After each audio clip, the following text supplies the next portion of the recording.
يا أيها الذين آمنوا اتقوا الله حق تقاته ولا تموتن إلا وأنتم مسلمون. أعوذ بالله من الشيطان الرجيم. بسم الله الرحمن الرحيم. لقد كان لكم في رسول الله أسوة حسنة لمن كان يرجو الله واليوم الآخر وذكر الله كثيرا. اللهم رب اشرح لي صدري ويسر لي أمري واحلل عقدة من لساني يفقه قولي. إن أريد إلا الإصلاح ما استطعت وما توفيقي إلا بالله عليه توكلت وإليه أنيب. ബഹുമാന്യരായ സഹോദരി സഹോദരന്മാരെ, സ്നേഹം നിറഞ്ഞ സത്യവിശ്വാസി വിശ്വാസിനികളെ, പരമകാരുണ്യകനായ പടച്ച റബ്ബിന്റെ പരിശുദ്ധ ദീനീ വിധിവിലക്കുകളെ ജീവിതത്തിന്റെ എല്ലാ സമയ സന്ദർഭങ്ങളിലും പ്രാവർത്തികമാക്കി തസ്കിയത്തും തഖ്വയും നിലനിർത്തി ജീവിതത്തെ മുന്നോട്ട് നീക്കുകയും നയിക്കുകയും ചെയ്യുന്ന ഉത്ബുദ്ധരായ വിശ്വാസികളിൽ ഉൾപ്പെടണമേ എന്ന് ആമുഖമായി എന്നെയും നിങ്ങളെയും ഉണർത്തുകയാണ്. തഖ്വ കൊണ്ട് വസിയത്ത് ചെയ്യുകയാണ്. അള്ളാഹു നമ്മെ അനുഗ്രഹിക്കുമാറാകട്ടെ. കഴിഞ്ഞ ഖുതുബയിൽ കൗമാരവുമായി ബന്ധപ്പെട്ടുള്ള ചില കാര്യങ്ങളാണ് നമ്മൾ സംസാരിച്ചത്. അതിനിടക്ക് സംഭവിച്ചുകൊണ്ടിരിക്കുന്ന കാര്യങ്ങൾ ആശാവഹമല്ലാത്ത രൂപത്തിലാണ് നീങ്ങിക്കൊണ്ടിരിക്കുന്നത് എന്ന അറിവ് എന്നേക്കാൾ കൂടുതൽ ആ കാര്യങ്ങൾ നിരീക്ഷിക്കുന്ന നിങ്ങൾക്കുണ്ടാകും. 18, 19, 20, 21 വയസ്സൊക്കെ ഉള്ള കുട്ടികൾ മുറിവ് ഉണക്കാൻ വേണ്ടിയിട്ടുള്ള കോഴ്സിന് പഠിക്കുന്നവര് സഹപാഠികളുടെ മനസ്സിനും ശരീരത്തിനും മുറിവേൽപ്പിച്ചു കൊണ്ടിരിക്കുന്ന ഖേദകരമായ കാഴ്ച റിപ്പോർട്ട്. അപ്പൊ ഇതൊക്കെ നമ്മെ അറിയിച്ചു കൊണ്ടിരിക്കുന്നത് നമുക്ക് വലിയ ഉത്തരവാദിത്തം ഈ വിഷയങ്ങളിൽ നമ്മുടെ ഉമ്മത്തിനിടക്കെങ്കിലും നിർവഹിക്കേണ്ടതുണ്ട്. മറ്റുള്ളവർക്കും മാതൃകാധന്യമായ ഒരു ഉമ്മത്തായി പരിവർത്തിക്കപ്പെട്ടുകൊണ്ട് ദുരാചാരത്തെയും അധർമ്മങ്ങളെയും വിലക്കുകയും പ്രതിരോധിക്കുകയും ധർമ്മവും നന്മയും സംസ്ഥാപിക്കുന്നതിന് വേണ്ടി അഹോരാത്ര പരിശ്രമം അത് നിലനിർത്തുകയും തുടരുകയും ചെയ്യേണ്ട വലിയ ദൗത്യ നിർവഹണത്തെക്കുറിച്ചാണ് പുതിയ കാല സംഭവങ്ങളും റിപ്പോർട്ടുകളും ഒക്കെ ആവർത്തിച്ച് നമ്മെ ഓർമ്മപ്പെടുത്തിക്കൊണ്ടിരിക്കുന്നത്. അപ്പൊ അതിൽ ഇസ്ലാമിക ഉമ്മത്തിന് മുസ്ലിം മഹല്ലുകളിലും ഇസ്ലാമിക കുടുംബങ്ങളിലും നമുക്ക് നമ്മുടെ മക്കൾ ഒരു 10 വയസ്സ് പിന്നിട്ട് ഒരു 20, 21 വയസ്സിനിടക്ക്, അഥവാ കഴിഞ്ഞ ഖുതുബയിൽ പറഞ്ഞതുപോലെ ടീനേജ് പ്രായത്തിലെത്തുമ്പോൾ അവരെ കൈകാര്യം ചെയ്യുന്നിടത്തും അവർക്ക് നന്മയാർന്ന അജണ്ടകൾ കൊടുക്കുന്നിടത്തും പാളിപ്പോയി കഴിഞ്ഞാൽ ഇത്തരത്തിലുള്ള അതിനിഷ്ഠൂരമായിട്ടുള്ള ചെയ്തികളിൽ നമ്മുടെ ഉമ്മത്തിലെ അംഗങ്ങളും കുട്ടികളും ഇടം പിടിക്കുന്ന അവസ്ഥയുണ്ടാകും. അള്ളാഹു സംരക്ഷിക്കുമാറാകട്ടെ.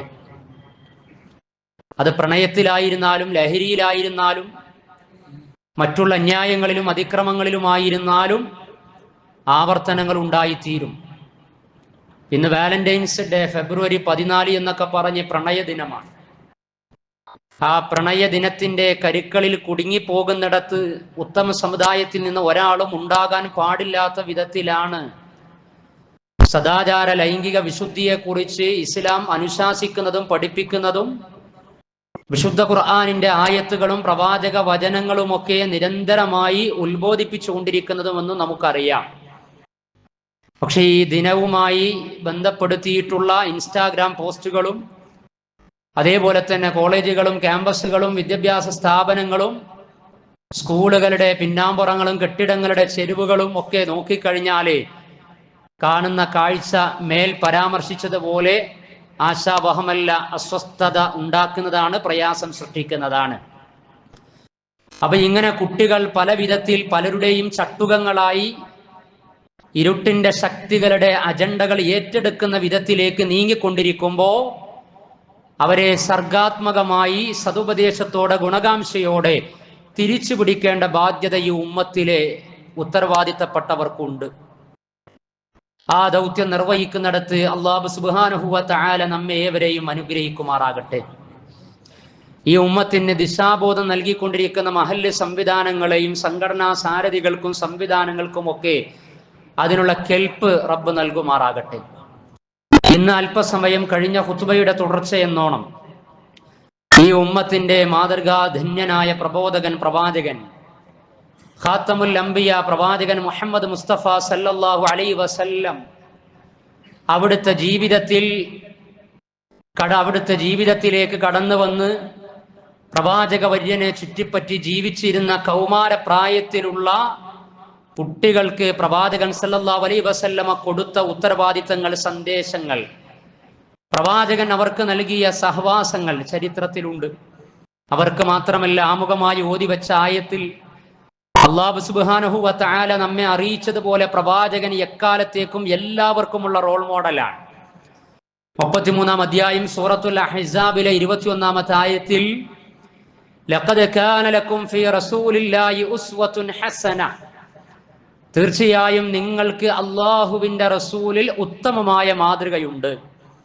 ലിമൻ കാന യർജുല്ലാഹ്, അല്ലാഹനെ പ്രതീക്ഷിക്കുന്നവർ, വൽ യൗമൽ ആഖിറ, അന്ത്യദിനത്തെയും കുറിച്ച് ആലോചന നടത്തുന്നവർ, വദക്കറല്ലാഹ കസീറ, പടച്ച റബ്ബിനെ ധാരാളമായി സ്മരിക്കുന്നവർ, ഇങ്ങനെയുള്ളവർക്കൊക്കെ അനായാസേന ഉന്നതമായ വ്യക്തിത്വത്തിന്റെ ഉടമയായി തീർന്ന പ്രവാചകൻ സല്ലല്ലാഹു അലൈഹി വസല്ലമയുടെ ജീവിതത്തിന്റെ എല്ലാ നിമിഷങ്ങളിലും എല്ലാ കർമ്മങ്ങളിലും മാതൃകയുണ്ട് എന്ന് അല്ലാഹു സുബ്ഹാനഹു വ തആല അറിയിക്കുകയാണ്. 21-ാം അധ്യായം വിശുദ്ധ ഖുർആനിലെ 21-ാം അധ്യായം സൂറത്തുൽ അംബിയായിൽ പ്രവാചകൻ സല്ലല്ലാഹു അലൈഹി വസല്ലമയുടെ നിയോഗത്തെക്കുറിച്ച് വമാ അർസൽനാക ഇല്ലാ റഹ്മത്തൽ ലിൽ ആലമീൻ, പ്രവാചകരെ, താങ്കളെ നാം ലോകത്തിന് കാരുണ്യമായി കൊണ്ടല്ലാതെ നിയോഗിച്ചിട്ടില്ല എന്നാണ് പറഞ്ഞത്. കാരുണ്യകാതലായ പ്രവാചകൻ സല്ലല്ലാഹു അലൈഹി വസല്ലമ ചരിത്രത്തിൽ കൗമാരത്തെ കൈകാര്യം ചെയ്ത രീതി, അഡോളസൻസ് പീരീഡിന് അവരുടെ എനർജിയെ, അവരുടെ കഴിവുകളെ, അവരുടെ മികവുകളെ, അവരുടെ കായിക ക്ഷമതകളെ വിവിധ അജണ്ടകൾക്ക് വേണ്ടി, നന്മയാർന്ന പദ്ധതികൾക്ക് വേണ്ടി ദൗത്യം ഏൽപ്പിച്ചു കൊടുത്തുകൊണ്ട് പ്രവാചകന് ഉപയോഗപ്പെടുത്തിയത് നമുക്ക് ചരിത്രത്തിൽ വായിക്കുവാൻ കഴിയും. പ്രവാചകൻ സല്ലല്ലാഹു അലൈഹി വസല്ലമയിൽ വിശ്വസിച്ച, ഇസ്ലാം സ്വീകരിച്ച കുട്ടികളിൽ നിന്നുള്ള ബാലൻ, കൗമാരപ്രായത്തിന്റെ സ്റ്റാർട്ടിംഗ് ഏജ് 10-ാം വയസ്സിലാണ് Ali bin Abi Talib, Ali റളിയല്ലാഹു അൻഹു ഇസ്ലാം സ്വീകരിക്കുന്നത്. തോമസ് കാർലൈൻ എന്ന് പറയുന്ന എഴുത്തുകാരൻ മനോഹരമായി ആ ചരിത്രം എടുത്തുദ്ധരിക്കുന്നുണ്ട്. പ്രവാചകൻ മുഹമ്മദ് നബി സല്ലല്ലാഹു അലൈഹി വസല്ലമയും കൗമാര കൂട്ടുകാരനായ അലി റളിയല്ലാഹു അൻഹുവും ചരിത്രത്തിന്റെ ഗതി മാറ്റിപ്പണിതു എന്നാണ് രേഖപ്പെടുത്തി വച്ചിട്ടുള്ളത്. 10 വയസ്സുള്ള അലി റളിയല്ലാഹു അൻഹു പ്രവാചകൻ സല്ലല്ലാഹു അലൈഹി വസല്ലമയുടെ സമീപത്ത് വന്നുകൊണ്ട് ഷഹാദത്ത് മൊഴിയാണ്. പ്രവാചകൻ ആ സമയം ഫേസ് ചെയ്തുകൊണ്ടിരിക്കുന്ന പ്രതിസന്ധികൾ എത്രത്തോളമാണ്. അപ്പോഴാണ് 10 വയസ്സുള്ള അലി റളിയല്ലാഹു അൻഹു ഇസ്ലാം സ്വീകരിക്കുന്നത്. ആദ്യം പ്രവാചകൻ വിശ്വസിച്ചത് പ്രിയതമയായ ഖദീജ റളിയല്ലാഹു അൻഹ, രണ്ടാമത് അബൂബക്കർ സിദ്ദീഖ് റളിയല്ലാഹു അൻഹു, കുട്ടികളിൽ നിന്ന് അഥവാ മൂന്നാമതായി ഇസ്ലാം സ്വീകരിക്കുന്നത് അലി റളിയല്ലാഹു അൻഹു ആണ്. പ്രവാചകൻ നെഗറ്റീവായ ഒരു ആറ്റിറ്റ്യൂഡാണോ അലി റളിയല്ലാഹു അൻഹുവിനോട് കാണിച്ചത്? ഈ പ്രായത്തിലുള്ള നീയൊന്നും ഇസ്ലാം സ്വീകരിച്ചത് കൊണ്ട് ഞാൻ ഈ അനുഭവിച്ചുകൊണ്ടിരിക്കുന്ന പ്രശ്നങ്ങൾക്ക് പരിഹാരമോ പ്രതിരോധമോ ആയിത്തീരാൻ സാധ്യമല്ല എന്ന നിലക്കുള്ള ഒരു നവർ മൈൻഡ് ആയിരുന്നോ പ്രവാചകൻ സല്ലല്ലാഹു അലൈഹി വസല്ലമ കാണിച്ചത്? അതല്ല, ചേർത്ത് പിടിച്ച് അലി റളിയല്ലാഹു അൻഹുവും പ്രവാചകൻ സല്ലല്ലാഹു അലൈഹി വസല്ലമയും പിന്നീട് ചരിത്രം മാറ്റിപ്പണിതു എന്നാണ് ഞാൻ പറയുന്നത്. അപ്പൊ സ്റ്റാർട്ടിംഗ് ഏജ് ആണ് 10-ാം വയസ്സ് എന്ന് പറഞ്ഞാൽ. പിന്നെയും കാണാം ചരിത്രത്തിൽ സുബൈർ റളിയല്ലാഹു അൻഹു ഇസ്ലാം സ്വീകരിച്ചത് 15-ാമത്തെ വയസ്സിലാണ്. ത്വൽഹ റളിയല്ലാഹു അൻഹു ഇസ്ലാം സ്വീകരിച്ചത് 16-ാമത്തെ വയസ്സിൽ. സഅദ് ബിൻ അബി വഖാസ് റളിയല്ലാഹു അൻഹു ഇസ്ലാം സ്വീകരിച്ചത്, ഇസ്ലാം പുൽകിയത് 19-ാമത്തെ വയസ്സിലാണ്. ഈ 3 പേരും ഇസ്ലാമിന്റെ സാമൂഹ്യ നവോത്ഥാന ദഅവ മേഖലകളിൽ നൽകിയ സംഭാവനകൾ ചരിത്രത്തിൽ ഇടം പിടിച്ചതാണ്. ഇനിയും പ്രവാചകൻ സല്ലല്ലാഹു അലൈഹി വസല്ലമ ഉടമ്പടിയിൽ 17 വയസ്സുള്ള 2 ആളുകൾക്ക് പ്രധാന ചുമതല കൊടുത്തു എന്ന് ബൈഅത്തു റിദ്വാൻ, വിശുദ്ധ ഖുർആൻ പരാമർശിച്ച ഉടമ്പടിയാണ് ബൈഅത്തു റിദ്വാൻ. അബ്ദുല്ലാഹി ഇബ്നു ഉമർ റളിയല്ലാഹു അൻഹു, അബ്ദുല്ലാഹിബ്നു യസീദ്, 2 കൗമാര പ്രായക്കാരെ 17 വയസ്സുള്ളവർക്ക് അതിൽ പ്രധാന ചാർജ് കൊടുത്ത ബൈഅത്ത് റിദ്വാനിൽ പ്രധാനികളായിരുന്നു എന്ന്. മക്ക വിജയത്തിന്റെ സമയം, മക്ക വിജയത്തിന് ശേഷം പ്രവാചകൻ സല്ലല്ലാഹു അലൈഹി വസല്ലമ മദീനയിലേക്ക് തിരിച്ചു പോകുന്ന സമയത്ത് മക്ക ഇസ്ലാമിനെ കീഴ്പ്പെട്ടിട്ടുണ്ട്. ഇസ്ലാമിന്റെ കീഴിലാണ് മക്കയുള്ളത്. മക്കയുടെ ചാർജ്, മക്കയുടെ ഉത്തരവാദിത്തം ആരെയാണ് ഏൽപ്പിക്കുക? സിദ്ദീഖുൽ അക്ബറിനെയാണോ? ഉമർ ബിൻ ഖത്താബ് റളിയല്ലാഹു അൻഹുവിനെയാണോ? ആരെയാണ് ചരിത്രത്തിൽ മക്കയുടെ റെസ്പോൺസിബിലിറ്റി മദീനയിലേക്ക് തിരിച്ചു പോകുന്ന പ്രവാചകൻ സല്ലല്ലാഹു അലൈഹി വസല്ലമ കൊടുത്തത് എന്ന് ചോദിച്ചു കഴിഞ്ഞാൽ 20 വയസ്സുള്ള അറ്റാബ് ബിൻ ഉസയ്യിദ് റളിയല്ലാഹു അൻഹുവിനെയാണ് മക്കയുടെ ഗവർണറാക്കി പ്രവാചകൻ സല്ലല്ലാഹു അലൈഹി വസല്ലമ നിശ്ചയിച്ചത്. മക്കയുടെ ഗവർണറാക്കി പ്രവാചകൻ നിശ്ചയിച്ചത് 20 വയസ്സുള്ള അത്താബിനെയാണ് എങ്കിൽ നമ്മുടെയൊക്കെ മഹല്ലുകളിലും കുടുംബങ്ങളിലുമുള്ള 18, 19, 20 വയസ്സുള്ള കുട്ടികൾക്ക് നമ്മൾ കൊടുക്കേണ്ട ഉത്തരവാദിത്തത്തിന്റെ കനത്തെക്കുറിച്ചൊന്ന് ആലോചിച്ചു നോക്കൂ. ഏതൊക്കെ അജണ്ടകളിലേക്ക്, നന്മകളിലേക്ക്, സാമൂഹ്യ പ്രധാനമായ കാര്യങ്ങളിലേക്ക്, കർമ്മങ്ങളിലേക്ക് അവരെ നമുക്ക് തിരിച്ചു കൊണ്ടുവരാനും ഡ്യൂട്ടികൾ ഏൽപ്പിക്കാനും സാധിക്കും, ഏൽപ്പിക്കേണ്ടതുണ്ട് എന്നും ആലോചിക്കുക.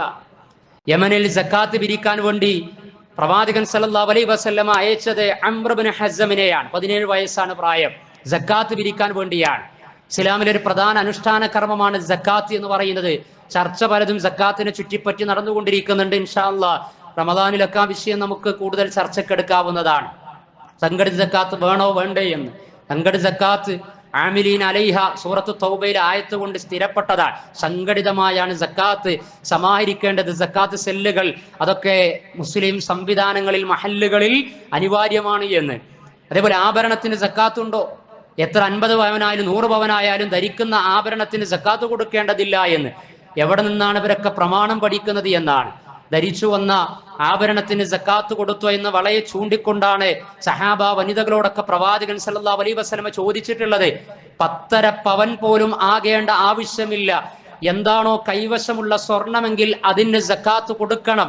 അതിന്റെ 2.5% 8 വിഭാഗത്തിന് വേണ്ടി നീക്കി വെക്കണം എന്നാണ് സക്കാത്തിന്റെ ഏറ്റവും സൂക്ഷ്മതയാർന്ന ആ വിഷയത്തിലെ തലം എന്ന് പറയുന്നത്. എന്നാൽ 10.5 എത്തിക്കഴിഞ്ഞാൽ 11 പവനുണ്ടെങ്കിൽ, 10.5 പവനുണ്ടെങ്കിൽ അതിന്റെ 2.5% കൊടുക്കുക. 11 പവനുണ്ടെങ്കിൽ ടോട്ടൽ 11 പവന്റെ നിലവിലെ എമൗണ്ട് എത്രയാണോ എങ്കിൽ അതിന്റെ 2.5% സക്കാത്തിന്റെ അവകാശികൾക്ക് കൊടുക്കേണ്ടതാണ് എന്ന്. ഇവിടെ നമ്മുടെ വിഷയം അതല്ല, ഇടക്ക് സൂചിപ്പിച്ചു എന്ന് മാത്രം. ഏതായിരുന്നാലും ഇവിടെ അംർ ഇബ്നു ഹസം റളിയല്ലാഹു അൻഹുവിനെ യമനിലേക്ക് സക്കാത്ത് പിരിക്കാൻ വേണ്ടി +2 പ്രായത്തിലുള്ള കുട്ടിയെ പറഞ്ഞയക്കുകയാണ്. നിസാബും അതിന്റെ ഉത്തരവാദിത്വവും എത്രത്തോളമാണ്. എന്നിട്ട് അംർ ഇബ്നു ഹസന് ചാർജ് കൊടുത്തു എന്നാണ്. ഇതൊക്കെയാണ് ഡ്യൂട്ടി കൊടുക്കുക എന്ന് പറഞ്ഞാൽ. പുതിയ കാലത്ത് നമ്മൾ പറയും കുട്ടികൾക്കൊക്കെ സാമൂഹ്യ ബോധം ഉണ്ടാകാൻ വേണ്ടി ഇനിയൊരു കുടുംബത്തെ നയിക്കണം. അവര് പല ഉത്തരവാദിത്തങ്ങളും ഏറ്റെടുക്കേണ്ടവരാണ്. ഡെലിഗേറ്റ്സ് ദ ഡ്യൂട്ടീസ് എന്നാ പറയാ. ഡ്യൂട്ടികളൊക്കെ ഒരു പിതാവ് മാത്രം എല്ലാ കാലത്തും ചെയ്ത് പിതാവിന്റെ വേർപാടിന് ശേഷം മക്കൾക്ക് ഒന്നും ചെയ്യാൻ പറ്റാത്ത വിധത്തിലേക്ക് അവരെ ആക്കി തീർക്കരുത്. ചെറിയ ചെറിയ ഉത്തരവാദിത്തങ്ങളും വലിയ ഉത്തരവാദിത്തങ്ങളും ഒക്കെ പഠിപ്പിക്കേണ്ടതുണ്ട്. അതാണ് ഡെലിഗേറ്റ്സ് ദ ഡ്യൂട്ടീസ് എന്ന് പറഞ്ഞാൽ. പ്രവാചകൻ സല്ലല്ലാഹു അലൈഹി വസല്ലമ അനുഷ്ഠാനങ്ങളിൽ പ്രധാനമായ കാര്യങ്ങൾക്ക് വേണ്ടി ചെറുപ്രായത്തിലുള്ള കൗമാര പ്രായക്കാരെ വരെ ഉപയോഗപ്പെടുത്തിയിരുന്നു എന്നാണ് ചരിത്രം നമ്മെ പഠിപ്പിക്കുന്നത്. പ്രവാചകൻ സല്ലല്ലാഹു അലൈഹി വസല്ലമയുടെ പ്രാഥമിക ഇസ്ലാം പാഠശാലയാണ് ദാറുൽ അർക്കം എന്ന് പറയുന്നത്. ദാറുൽ അർക്കമിന്റെ ചീഫ് കോർഡിനേറ്റർ 16 വയസ്സുള്ള അർക്കമായിരുന്നു എന്നാണ്. ദാറുൽ അർക്കം ഇസ്ലാമിന്റെ പ്രാഥമിക പാഠശാലയാണ്. ആരാണ് അതിന് വേണ്ടിയിട്ടുള്ള കാര്യങ്ങൾ, സൗകര്യങ്ങൾ ചെയ്യുന്നത്? നമ്മുടെ മക്കളൊക്കെ ദീനീപരമായ കാര്യങ്ങളിൽ എത്രത്തോളം ഉണ്ട്? ദഅ്വാ മേഖലകളിൽ ദീനിനെ ഖിദ്മത്ത് ചെയ്യുന്നിടത്ത്, ദഅ്വത്ത് നടത്തുന്നിടത്ത്, അതുപോലെ തന്നെ ദീനിന്റെ വിവിധ കാര്യങ്ങൾക്ക് വേണ്ടി ഇറങ്ങി പുറപ്പെടുന്നിടത്ത് അവരുടെ കയ്യിലെ മൊബൈലുകളും അതിന്റെ സാങ്കേതികമായിട്ടുള്ള അവരുടെ കഴിവുകളും സ്കില്ലുകളും ഒക്കെ അള്ളാഹുവിന്റെ ദീനിന്റെ പ്രചരണത്തിന് വേണ്ടി സാധ്യമാം വിധത്തിൽ ഉപയോഗപ്പെടുത്തുന്ന ഉത്ബുദ്ധതയുള്ള, കാര്യബോധമുള്ള, വിവേകമുള്ള, പരലോകബോധമുള്ള, റബ്ബിനെ സ്മരിക്കുന്ന, റബ്ബിന് സമർപ്പിതമാകുന്ന കൗമാര കൂട്ടങ്ങളാക്കി നമ്മുടെ മഹല്ലിലെ, നമ്മുടെ വീടകങ്ങളിലെ മക്കളെ മാറ്റിപ്പണിയാൻ നമുക്ക് സാധിക്കാത്തത് എന്തുകൊണ്ടാ? അവർക്കൊതിന് കഴിയില്ല. ഇതൊക്കെ വലിയ ആളുകളെ, മുതിർന്നവർ നിർവഹിക്കേണ്ടതാണ് എന്ന് പറഞ്ഞ് അവരരികവൽക്കരിക്കുകയാണോ? അവരെ മാറ്റി നിർത്തുകയാണോ? എങ്കിൽ ഇസ്ലാമിക ചരിത്രത്തിൽ വിപരീതമായി കൊണ്ടാണ് അവരെയൊക്കെ ചേർത്ത് പിടിച്ച് സർഗാത്മകമായ മനോഹരമായ സാമൂഹിക പ്രധാനവും ഭരണപരവും അതേപോലെ തന്നെ ദഅ്വാ സംബന്ധിയുമായിട്ടുള്ള അനുഷ്ഠാന മുറകളടക്കം ചേർത്ത് വെച്ചുകൊണ്ടുള്ള അജണ്ടകളും ഉത്തരവാദിത്തങ്ങളും പ്രവാചകൻ സല്ലല്ലാഹു അലൈഹി വസല്ലമ 10 വയസ്സിനും 20 വയസ്സിനും ഇടക്കുള്ള കുട്ടികൾക്ക് കൗമാരത്തിന് വിഭജിച്ച് നൽകിയിരുന്നു എന്നാണ് ഇസ്ലാമിക് ഹിസ്റ്ററി, ഇസ്ലാമിക ചരിത്രം എന്ന് പറയുന്നത്. ഈ ധർമ്മസമര പോരാട്ട മേഖലയിൽ ബദറിന്റെ രണാങ്കണത്തിൽ പ്രവാചകന് ജീവിതത്തിൽ എപ്പോഴും അലോസരവും പ്രശ്നങ്ങളും പ്രതിബന്ധങ്ങളും ഒരു വേള പീഡനം വരെ ഏൽപ്പിച്ചിരുന്ന മനുഷ്യനാണ് അബൂജഹൽ എന്ന് പറയുന്നത്. ധർമ്മവും അധർമ്മവും തമ്മിലുള്ള സംഘട്ടന സമയം ബദറിന്റെ രണാങ്കണത്തിൽ അബൂജഹലിനെ തീർത്ത് കളയുന്നത്, വധിച്ചു കളയുന്നത് 16 വയസ്സുള്ള മുആദ് റളിയല്ലാഹു അൻഹു ആയിരുന്നു. പ്രവാചകൻ സല്ലല്ലാഹു അലൈഹി വസല്ലമയുടെ മരണത്തിന്റെ തൊട്ടു മുമ്പ് നിയോഗിച്ച സൈന്യത്തിന്റെ സൈന്യാധിപൻ ആരായിരുന്നു? സിദ്ദീഖുൽ അക്ബർ അല്ല, ഉമർ റളിയല്ലാഹു അൻഹു അല്ല, 18 വയസ്സുള്ള ഉസാമ റളിയല്ലാഹു അൻഹു ആയിരുന്നു. പ്രവാചകൻ സല്ലല്ലാഹു അലൈഹി വസല്ലമ മരിച്ചതിന് ശേഷം സൈനികമായ നടപടിക്രമത്തിന്റെ ഭാഗമായി സിദ്ദീഖുൽ അക്ബറിന്റെ കാലം, ആ കാലത്ത് ഉമർ റളിയല്ലാഹു അൻഹു എന്ന് പറയാണ്, ഉസാമയെ നമ്മൾ മാറ്റിയാലോ? കാരണം ഏറ്റെടുക്കാനുള്ള ദൗത്യം വളരെ ഭാരിച്ചതാണ്. ആ സമയത്ത് സിദ്ദീഖുൽ അക്ബർ പറഞ്ഞത്, പ്രവാചകൻ കൊടുത്ത ചാർജാണ് ഉസാമക്ക്, പ്രവാചകൻ ആ കൊടുത്തതിൽ ഒരു ഖൈറുണ്ടാകും, ഞാനത് മാറ്റാൻ ആഗ്രഹിക്കുന്നില്ല, ഈ സൈന്യത്തെയും ഉസാമ തന്നെ നയിക്കട്ടെ എന്ന് അതിന് കണ്ടിന്യൂറ്റി, അതിന്റെ തുടർച്ച സിദ്ദീഖുൽ അക്ബർ, ഇസ്ലാമിക ലോകത്തിന്റെ പ്രഥമ ഖലീഫ അബൂബക്കർ സിദ്ദീഖ് റളിയല്ലാഹു അൻഹു കാണിച്ചു ചെയ്തു എന്നാണ്.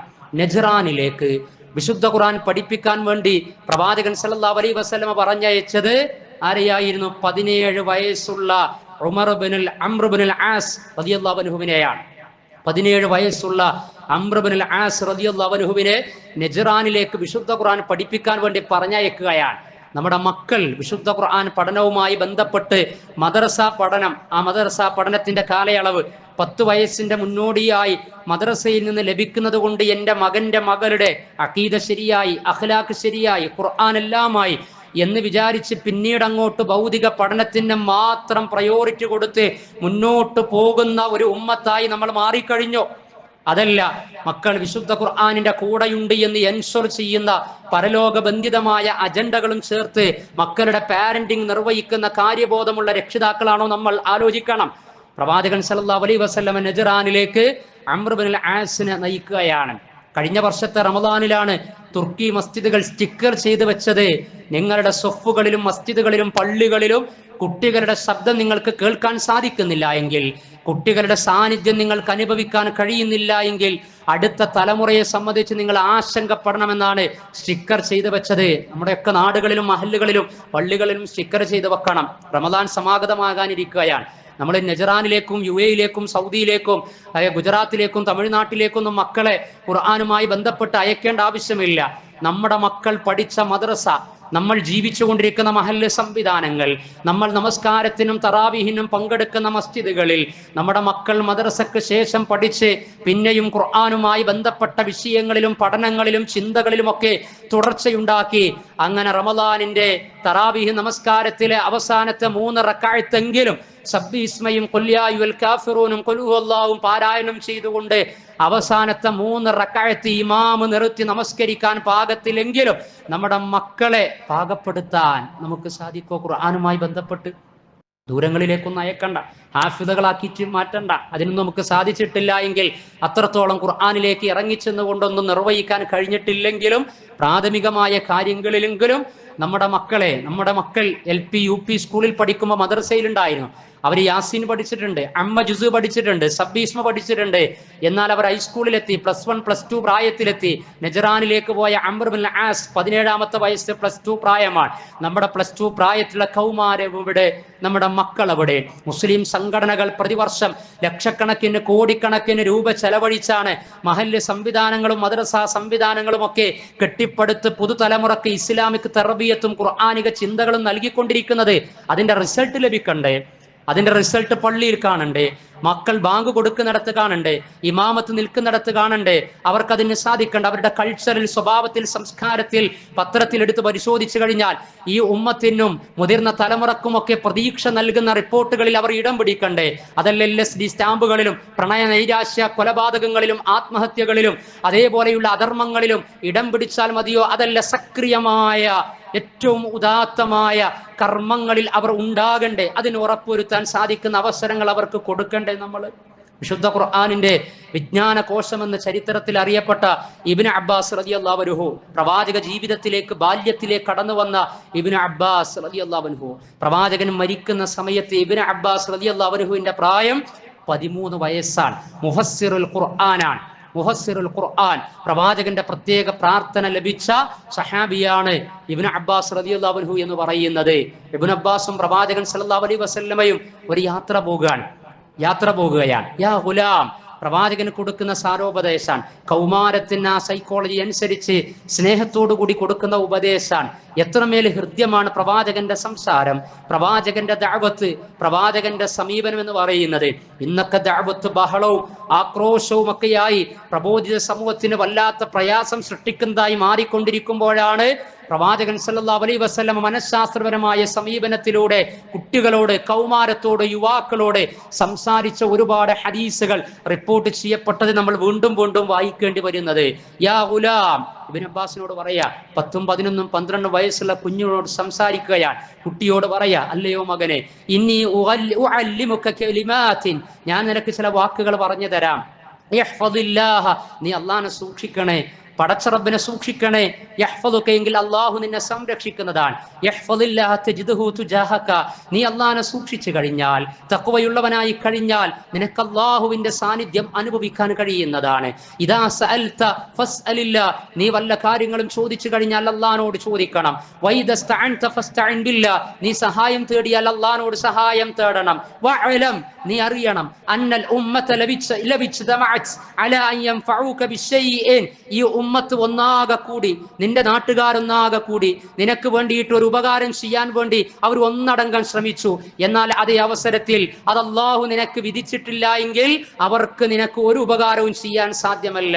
അതേ അവസരത്തിൽ നിനക്കൊരു പ്രയാസം ഉണ്ടാക്കാൻ വേണ്ടി വലൗ ഇജ്തമഉ അലാ അൻ യദറൂക ബിശൈഇൻ ലം യദറൂക ഇല്ലാ ബിശൈഇൻ ഖദ് കതബല്ലാഹു അലൈക, ഈ ഉമ്മത്ത് മൊത്തം നിനക്കെതിരെ നീങ്ങി നിനക്കൊരു ഉപദ്രവവും പ്രയാസവും ഉണ്ടാക്കാൻ ശ്രമിച്ചു, എന്നാൽ അള്ളാഹ് നിനക്കത് വിധിച്ചിട്ടില്ല എങ്കിൽ ഒന്നും ചെയ്യാൻ സാധ്യമല്ല എന്ന്. തൗഹീദിന്റെ, തവക്കുലിന്റെ, അള്ളാഹുമായുള്ള അലാഖത്തിന്റെ, അഖീദയുടെ ഏറ്റവും ഉന്നതമായ തലമാണ് കുഞ്ഞു മനസ്സിലേക്ക്, കൗമാര മനസ്സിലേക്ക് പകർന്നു കൊടുക്കുന്നത്. ഇതൊക്കെ എത്രയോ കിട്ടി ആ തൗഹീദിലൊക്കെ നിർഭയത്വമായ അവസ്ഥ നേടിയെടുക്കേണ്ട മുതിർന്ന ആളുകൾ വരെ അന്ധവിശ്വാസങ്ങളിലും ആത്മീയ ചൂഷണങ്ങളിലും ചെന്ന് പതിക്കുന്ന കാര്യങ്ങളെക്കുറിച്ചും ഇതേ മിമ്പറിൽ വെച്ച് നമ്മൾ സംസാരിച്ചിട്ടുണ്ട്. നമ്മൾ കൗമാരത്തോട്, കുട്ടികളോട് അവരുടെ തൗഹീദ്, ദൈവീക ബോധം ഉണ്ടാക്കി കൊടുക്കേണ്ടത് ഇങ്ങനെയാണ്. അള്ളാഹു കൂടണ്ട്, ആരൊക്കെ എന്തൊക്കെ ചെയ്താലും അള്ളാഹു സംരക്ഷിക്കും. നീ ചെയ്യേണ്ടത്, വാപ്പല്ലെങ്കിലും ഉമ്മല്ലെങ്കിലും നാട്ടുകാരും വീട്ടുകാരും ആരുമില്ലെങ്കിലും അള്ളാഹുവിനെ സൂക്ഷിക്കണം. നിന്റെ മനസാക്ഷിയെ വഞ്ചിക്കരുത്. പടച്ചറബ് കാണാതെ, കേൾക്കാതെ, അറിയാതെ രേഖപ്പെടുത്തുന്ന സംവിധാനങ്ങളെ മാറ്റിവെച്ച് മകനെ, മകളെ, നിനക്കൊന്നും ചെയ്യാൻ സാധ്യമല്ല എന്ന തസ്കിയത്തിന്റെ തൗഹീദി ചിന്തകൾ, ദൈവീക ബോധനങ്ങൾ മക്കൾക്ക് യഥാപ്രായത്തിൽ കൊടുത്തു കഴിഞ്ഞാൽ അവർ വഴിതെറ്റിപ്പോകൂല. ചരിത്രത്തിൽ പ്രവാചകൻ അങ്ങനെയാ ചെയ്തത്. ഇനിയോ കുമാരിയായ 17-18 വയസ്സിന് മുമ്പ് ഏറ്റവും കൂടുതൽ ഹദീസ് റിപ്പോർട്ട് ചെയ്തത് കുമാരിയായ ആയിഷ റളിയല്ലാഹു അൻഹയാണ്. 15 വയസ്സിൽ തന്നെ ഏറ്റവും കൂടുതൽ ഹദീസ് റിപ്പോർട്ട് ചെയ്യുകയാണ്. അബൂബക്കർ റളിയല്ലാഹു അൻഹു അല്ല, ഉമർ റളിയല്ലാഹു അൻഹു അല്ല. ഇസ്ലാമിന്റെ മൗലിക പ്രമാണങ്ങളിൽ രണ്ടാമതായ ഹദീസുകൾ ഏറ്റവും കൂടുതൽ നിവേദനം ചെയ്യപ്പെട്ടിട്ടുള്ളത് ഒരു പെണ്ണിൽ നിന്നാണ്, ഒരു കൗമാര പ്രായക്കാരിയിൽ നിന്നാണ്, ആയിഷ റളിയല്ലാഹു അൻഹയിൽ നിന്നാണ്. നമ്മുടെ പെൺമക്കൾ എവിടെ? നമ്മുടെ പെൺകുട്ടികൾ എവിടെ? ഈ ദിനത്തെ അവർ പ്രണയ ദിനമാക്കാൻ തീർക്കുകയാണോ? നമ്മുടെ പെൺമക്കള് ഹദീസുകൾക്ക് അവരുടെ പിന്മുറക്കാരി ആയിഷ റളിയല്ലാഹു അൻഹയാണ് എങ്കിൽ ആ ചരിത്രത്തിന്റെ തുടർച്ച ഉണ്ടാക്കുന്നിടത്ത് നമ്മുടെ കൗമാര പ്രായക്കാരികളുടെ റോൾ എത്രയാണ്? മറിയം ജുമാനയെ കുറിച്ച് നമ്മൾ വായിക്കുകയാണ്. മണിക്കൂറുകളോളം വിമാനം പറത്തുന്ന മറിയം ജുമാന ഹിജാബ് അഴിച്ചു വെച്ചുകൊണ്ടല്ല, തലമറച്ചത് മാറ്റിവെച്ചുകൊണ്ടല്ല, ഇസ്ലാമിക് ഐഡന്റിറ്റിയിൽ തന്നെ സ്വത്വം സംരക്ഷിച്ചുകൊണ്ട് ഉന്നത പടവുകൾ കയറി തീർച്ചയായിട്ടും ആ മേഖലയിലൂടെ പറത്തിക്കൊണ്ട് തന്റെ ദീനും ദുനിയാവും സംരക്ഷിക്കാൻ സാധിക്കുന്ന കാഴ്ചകൾ സമ്മാനിക്കുമ്പോൾ നമ്മുടെ മക്കളെ കുറിച്ച് നമ്മൾ ചിന്തിക്കുക, നമ്മുടെ ചരിത്രത്തെക്കുറിച്ച് ബോധ്യം ഉണ്ടാകുക, പ്രവാചകൻ സല്ലല്ലാഹു അലൈഹി വസല്ലമയുടെ ഹദീസുകൾ മനസ്സിലാക്കുക. ഇത്തരത്തിലുള്ള പ്രായങ്ങളോട് പ്രവാചകൻ സല്ലല്ലാഹു അലൈഹി വസല്ലമ സംവദിച്ച രീതിയും നമ്മൾ തിരിച്ചറിയുക. എന്നിട്ട് നമ്മുടെ മക്കൾക്ക് കൗമാരത്തിന് മഹല്ല് സംവിധാനങ്ങളിലും കുടുംബ സംവിധാനങ്ങളിലും ഒക്കെ ഡ്യൂട്ടികൾ ഉണ്ടാകണം, റെസ്പോൺസിബിലിറ്റികൾ ഉണ്ടാകണം, അജണ്ടകൾ ഉണ്ടാകണം. അവർക്ക് നന്മയാർന്ന അജണ്ടകൾ നമ്മൾ കൊടുക്കണം. അവരുടെ എനർജിയെ, അവരുടെ കഴിവിനെ, കായികക്ഷമതയെ, ആരോഗ്യത്തെ, നമ്മളെക്കാളും ഐക്യമുള്ളവരാണ് നമ്മുടെ മക്കൾ എന്ന് പറയുന്നത്. നമ്മളെക്കാളും ഇന്റലിജന്റ് കോഷ്യന്റ്, ദൈക്ഷണിക നിലവാരം, ബുദ്ധി നിലവാരമുള്ളവരാണ്, ടെക്നോളജി ഉപയോഗിക്കുന്നവരാണ്. ഒന്ന് വഴി മാറ്റിക്കഴിഞ്ഞാൽ, നല്ല വഴിയും വെളിച്ചവും കൊടുത്തു കഴിഞ്ഞാൽ, നല്ല നല്ല കാര്യങ്ങൾ ഏൽപ്പിച്ചു കഴിഞ്ഞാൽ ഭംഗിയോടെ ഭക്തിയോടെ അവർക്ക് നിർവഹിക്കാൻ സാധിക്കും. പക്ഷെ കൊടുക്കുന്നിടത്ത് മുതിർന്ന തലമുറ വിജയിക്കുന്നുണ്ടോ? സംഘടനാ സാരഥികൾ വിജയിക്കുന്നുണ്ടോ? രക്ഷിതാക്കൾക്ക് വിജയിക്കാൻ സാധിക്കുന്നുണ്ടോ? മതവും മനഃശാസ്ത്രവും അനുസരിച്ച് അവരെ ഉപയോഗപ്പെടുത്താൻ കഴിയുന്നുണ്ടോ എന്നാണ് നമ്മൾ ഉറ്റാലോചിക്കേണ്ടത്. അല്ലാഹു സുബ്ഹാനഹു വ തആല നമുക്ക് അവധാനതയും കാര്യബോധവും ഈ വിഷയകമായി നൽകുമാറാകട്ടെ. നല്ല തർബിയത്ത് മക്കൾക്ക് പ്രദാനം ചെയ്തുകൊണ്ട് രാജ്യത്തിനും സമൂഹത്തിനും മഹല്ലിനും അവരവരുടെ കുടുംബത്തിന് തന്നെയും മാതാപിതാക്കൾക്ക് മരിക്കുവോളവും മരണത്തിന് ശേഷവും അനുഗ്രഹമായി തീരുന്ന സൽസന്താനങ്ങളുടെ നല്ല നിർമ്മിതിക്ക് വേണ്ടി, നല്ല തർബിയത്തിന് വേണ്ടി ഇറങ്ങി പുറപ്പെടാനും അങ്ങനെ അത് നിർവഹിക്കുവാനും അള്ളാഹു നമുക്ക് ഏവർക്കും തൗഫീഖ് പ്രദാനം ചെയ്യുമാറാകട്ടെ.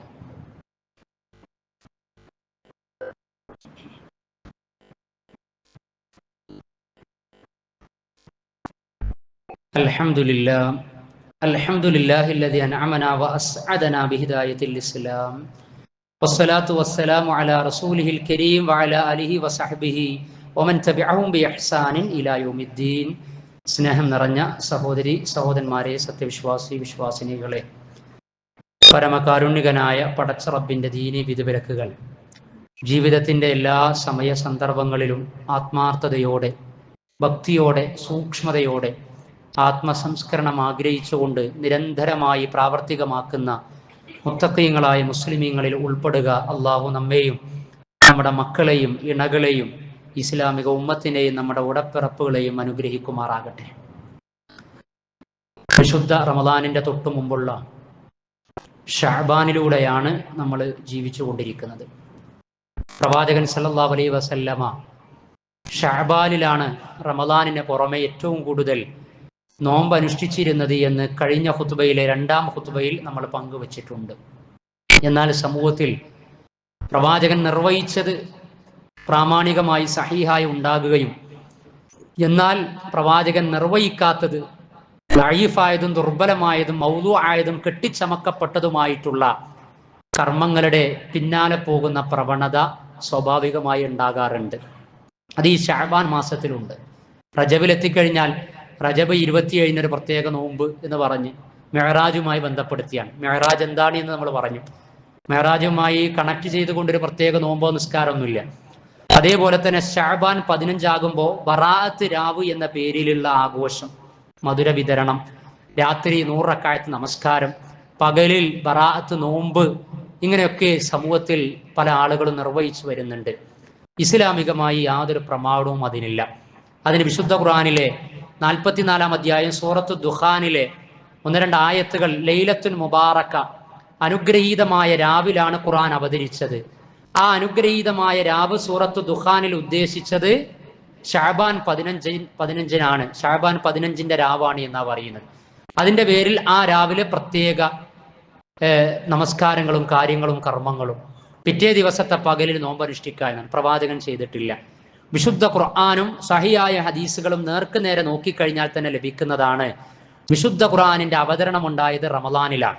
2-ാം അധ്യായം സൂറത്തുൽ ബഖറ 185-ാമത്തെ ആയത്ത്, ഷഹ്റു റമദാൻ അല്ലദീ ഉൻസില ഫീഹിൽ ഖുർആൻ, റമദാൻ മാസത്തിലാണ് വിശുദ്ധ ഖുർആൻ അവതരിക്കപ്പെട്ടത് എന്ന്. ഇനി ഏത് രാവിലാണ് അവതരിക്കപ്പെട്ടത്? 30-ാം ജുസയിലെ സൂറത്തുൽ ഖദ്ർ എന്ന അധ്യായം, ഇന്നാ അൻസൽനാഹു ഫീ ലൈലത്തിൽ ഖദ്ർ, നിർണയത്തിന്റെ രാവിലാണ് ഖുർആൻ അവതരിപ്പിച്ചത്. ഏതാ നിർണയത്തിന്റെ രാവ്? റമദാനിലെ അവസാനത്തെ ഒറ്റയിട്ട രാവാണ് എന്ന് നമുക്കറിയാം. അപ്പൊ ഖുർആൻ അവതരിക്കപ്പെട്ടത് ഷഅബാനിലല്ല, അത് റമദാൻ മാസത്തിലാണ്. അപ്പൊ ഷഅബാൻ 15-ന് പ്രത്യേകമായിട്ട് നോമ്പ് നോൽക്കേണ്ട ആവശ്യമില്ല. എന്നാൽ അയ്യാമുൽ ബീദ് എന്ന നിലക്ക് ചാന്ദ്രവർഷം അനുസരിച്ച് ഹിജറ വർഷത്തിലെ എല്ലാ അറബ് മാസങ്ങളിലും അതിലെ 13, 14, 15 3 ദിവസം അയ്യാമുൽ ബീദ് നോമ്പനുഷ്ഠിക്കാവുന്നതാണ്. മുഹറം 13, 14, 15, സഫർ 13, 14, 15, റബീഉൽ അവ്വൽ 13, 14, 15, അങ്ങനെ ശഅബാൻ 13, 14, 15. ആ 3 ദിവസവും നോമ്പ് അനുഷ്ഠിക്കുന്നവർക്ക് 15 നോമ്പ് അനുഷ്ഠിക്കാം. അതല്ലാതെ ശഅബാൻ 15 മാത്രം പ്രത്യേകമായി നോമ്പില്ല, അത് ബിദ്അത്താണ് എന്ന് ശാഫിഈ മദ്ഹബിലെ ഗ്രന്ഥമനുസരിച്ച് തന്നെ നമുക്ക് മനസ്സിലാക്കുവാൻ കഴിയും. ഇപ്പൊ കേരളത്തിലെ പൂർവ്വസൂരിയായ ഒരു പ്രമുഖ പണ്ഡിതനാണ് സൈനുദ്ദീൻ മഖ്ദൂം റഹ്മഹുല്ലാ. അദ്ദേഹത്തിന്റെ ഫത്ഹുൽ മുഈനിൽ ഈ ബറാഅത്ത് രാവുമായി ബന്ധപ്പെട്ട കാര്യങ്ങളൊക്കെ അനാചാരമാണ്, ഓതന്റിക് ആയിട്ടുള്ള ഹദീസുകൾ റിപ്പോർട്ടുകൾ ഇല്ലാത്തതാണ് എന്ന് ഫത്ഹുൽ മുഈനിൽ രേഖപ്പെടുത്തിയിട്ടുണ്ട്. ഈ ഫത്ഹുൽ മുഈൻ എന്ന് പറയുന്ന ഗ്രന്ഥമാണ് പള്ളി ദർസിൽ പലപ്പോഴും കർമ്മശാസ്ത്ര കാര്യങ്ങൾക്ക് വേണ്ടിയിട്ട് റഫറൻസിന് വേണ്ടി പഠിപ്പിക്കപ്പെടാറുള്ളത്.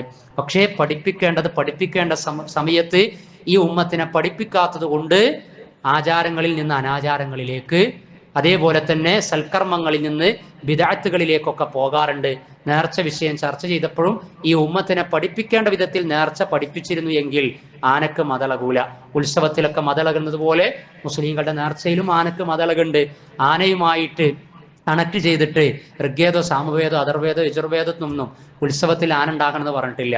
അതേപോലെ തന്നെ നേർച്ചയിൽ ആനയെ കൊണ്ടുവരണമെന്ന് ഹദീസിലോ സ്വഹീഹിലോ പിന്നെ ഖുർആനിലോ പരാമർശവും ഇല്ല എന്ന് നമുക്കറിയാവുന്നതാണ്. ഇങ്ങനെ നാട്ടിൽ മനുഷ്യന്റെ ജീവനും ജീവിതത്തിനുമൊക്കെ ഭീഷണിയാകുന്ന വിധത്തിലാണ് പല രൂപത്തിലുള്ള അനാചാരങ്ങളും അന്ധവിശ്വാസങ്ങളും ചൂഷണങ്ങളും ഒക്കെ ഉണ്ടാകുന്നത്. അതിന്റെ അടിസ്ഥാനം മതത്തെ അതിന്റെ മൗലികതയിൽ പ്രാമാണികമായ വായന നടത്തുന്നിടത്ത് പ്രബോധിത സമൂഹത്തിന് തെറ്റുപറ്റിക്കൊണ്ടിരിക്കുന്നു എന്നതാണ്. എന്നാൽ ഇസ്ലാമിക ഉമ്മത്തിന് അല്ലാഹു സുബ്ഹാനഹു വ തആല വിശുദ്ധ ഖുർആൻ കൊണ്ടും സഹിയായ ഹദീസുകൾ കൊണ്ടും വിശ്വാസത്തെയും കർമ്മത്തെയും ആചാര അനുഷ്ഠാനങ്ങളെയും ഒക്കെ സംരക്ഷിച്ചിരിക്കുകയാണ്. അപ്പൊ എന്ത് എവിടെ എങ്ങനെ നിർവഹിക്കണമെന്നത് നമ്മുടെ ഇഷ്ടവും അനുസരിച്ചല്ല, നല്ലതല്ലേ എന്ന് നമ്മൾ ഡിഫൈൻ ചെയ്തുകൊണ്ടല്ല. പ്രവാചകൻ നിർവഹിച്ച നമസ്കാരം നമുക്ക് നിർവഹിക്കാം, പ്രവാചകൻ നോറ്റ നോമ്പ് നമുക്ക് നോൽക്കാം, പ്രവാചകൻ ചെയ്ത കർമ്മങ്ങൾ നമുക്ക് നിർവഹിക്കാം. അതാണ് പ്രവാചകനോടുള്ള സുന്നത്തിനോട് പ്രതിബദ്ധത കാണിക്കുക എന്ന് പറയുന്നത്. അല്ലാഹു സുബ്ഹാനഹു വ തആല പ്രവാചകൻ പഠിപ്പിച്ച വിധത്തിൽ ദീനീ കാര്യങ്ങളെ പ്രാവർത്തികമാക്കുന്ന ഉത്ബുദ്ധരിൽ അവൻ നമ്മെ ഉൾപ്പെടുത്തി അനുഗ്രഹിക്കുമാറാകട്ടെ. അള്ളാഹുവെ, ഞങ്ങൾ മതപരമായി നിർവഹിച്ചു കൊണ്ടിരിക്കുന്ന എല്ലാ കർമ്മങ്ങളെയും നീ കബൂൽ ചെയ്യണമേ നാഥ. അറിവില്ലായ്മ കൊണ്ട് സംഭവിച്ച തെറ്റുകുറ്റങ്ങളെ നീ പുറത്തു മാപ്പാക്കി തരണമേ നാഥ. ഞങ്ങളുടെ ഹലാലായ എല്ലാ നല്ല ഉദ്ദേശങ്ങളെയും നീ സാക്ഷാത്കരിച്ച് തരയണമേ റബ്ബേ. ആരോഗ്യരംഗത്ത്, രോഗവിഷയങ്ങളിൽ, ഉപജീവനങ്ങളിൽ ഞങ്ങൾ ആഗ്രഹിക്കുന്ന അനുവദനീയമായിട്ടുള്ള ആഗ്രഹങ്ങളെ, മുറാദുകളെ നീ ഹാസിലാക്കി തരയണമേ റബ്ബേ. അള്ളാഹുവെ, മരണപ്പെട്ടവർ ഖത്തറിലെ വ്യവസായിയും ജീവകാരുണ്യ പ്രവർത്തകനും ദഅവാ പ്രവർത്തകനുമൊക്കെയായിരുന്ന ഐസ സാഹിബ് അള്ളാഹുവിലേക്ക് യാത്രയായി. നാഥൻ മഗ്ഫിറത്ത് പ്രദാനം ചെയ്യുമാറാകട്ടെ, പകരക്കാരെ നിശ്ചയിക്കുമാറാകട്ടെ, ആ കുടുംബത്തിന് ആശ്വാസം പ്രദാനം ചെയ്യുമാറാകട്ടെ. നമ്മുടെ കുടുംബ ബന്ധുക്കളിൽ, നമ്മുടെ മാതാപിതാക്കളിൽ, ജ്യേഷ്ഠാനുജന്മാരിലൊക്കെ ഇതിനകം മരണപ്പെട്ടവർ നാഥ, അവർക്ക് നീ ബർസഖിയായ ലോകത്ത് സ്വർഗീയ അനുഭൂതി നൽകണമേ നാഥ. അള്ളാഹുവെ, പശ്ചിമേഷ്യ അശാന്തിയിൽ നിന്ന് ശാന്തിയിലേക്കാണ്, വീണ്ടും സംഘട്ടനത്തിലേക്ക് കൊണ്ടുപോകാൻ സയനിസ്റ്റ് സാമ്രാജ്യത്വ ശക്തികൾ കുതന്ത്രങ്ങളെ പയറ്റിക്കൊണ്ടിരിക്കുകയാണ്. അള്ളാഹുവെ, അവരുടെ കുതന്ത്രങ്ങളെ നിന്റെ തന്ത്രം കൊണ്ട് നീ തകർക്കണമേ നാഥ. വന്നു ഭവിച്ച സമാധാനം നീ നിലനിർത്തി കൊടുക്കണമേ നാഥ. അവരുടെ പോരാട്ടങ്ങൾക്കൊക്കെ അന്തിമ വിജയം നൽകണമേ നാഥ. കൊല്ലപ്പെട്ടവർക്ക് നീ ഷഹാദത്ത് നൽകണമേ നാഥ. ധ്രുവീകരണങ്ങളിൽ നിന്ന് അവരെയും ഞങ്ങളെയും നീ സംരക്ഷിതരാക്കി തീർക്കണമേ റബ്ബേ. അല്ലാഹുമ്മഗ്ഫിർ ലിൽ മുഅ്മിനീന വൽ മുഅ്മിനാത്ത് വൽ മുസ്ലിമീന വൽ മുസ്ലിമാത്ത്